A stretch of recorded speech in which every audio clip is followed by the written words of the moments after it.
Today, I want to share about how I color my drawings. The first step is determining the base color.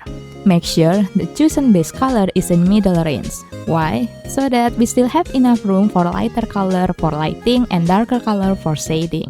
The challenge usually arises when we want to draw a non-standard lighting. How do I determine the base color for situation like this? In two-color setup, there is usually one color acting as dominant ambient light, for example, yellow, and a secondary color acting as supplementary light, for example, blue.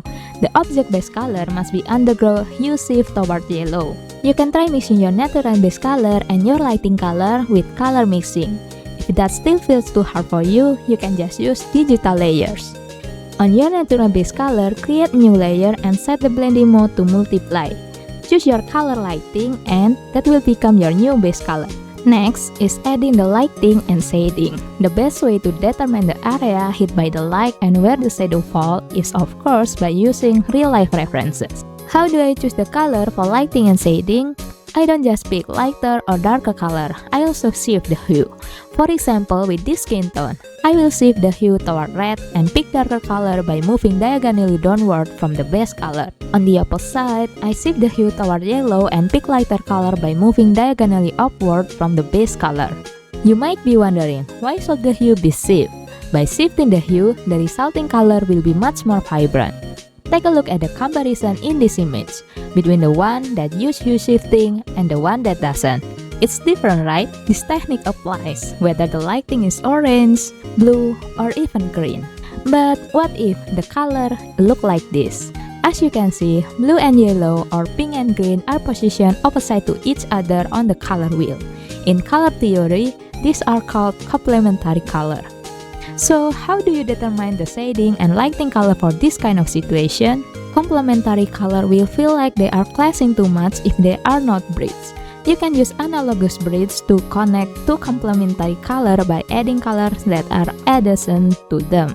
You can separate them into two color schemes first. For example, use some shade of blue with hue leaning toward purple and some shade of yellow with hue that also lean toward purple.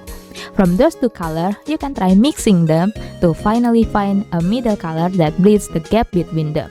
This mixed color will then become your color palette for doing your shading and lighting as well. If you are still having hard time, try switching to grayscale mode so you are only using three colors, black, gray, and white. Through grayscale, it will be easier to see the contrast. Next is adding hard edge and soft edge, which basically means blurring the color transition area. The goal here is to add texture. I always apply this to my illustration, but when I'm making a comic, I only do it for a large panel that need extra detail. So this is actually an optional step, depending on the level of detail you want to your drawing.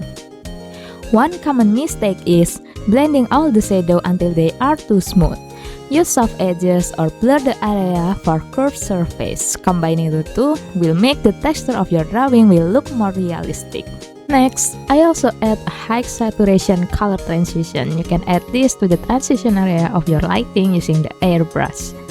Next is adding reflected light. You might have seen a skin coloring tutorial like this, where the darkest area of the shadow actually has a blue color.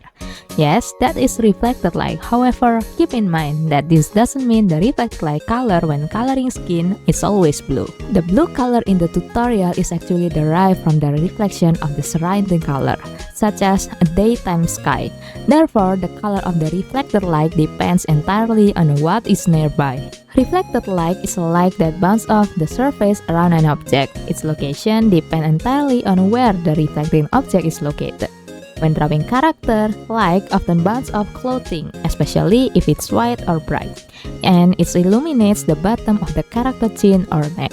Despite its name, reflected light remains in the shadow area. Therefore, its value shouldn't be brighter than the midtone or the main lighting area. Keep the intensity soft and subtle. And we are done. Those are the steps I usually take to color my drawing, whether for webtoon or illustration. To summarize, there are just 3 steps: base color, lighting and shading, and reflected light. And this applies to all kind of color palette I use. By the way, if you are interested in learning how to make webtoon, the workflow, all the way to how to create the background, you can check out some of my other tutorial video. just click on the playlist I have linked right here.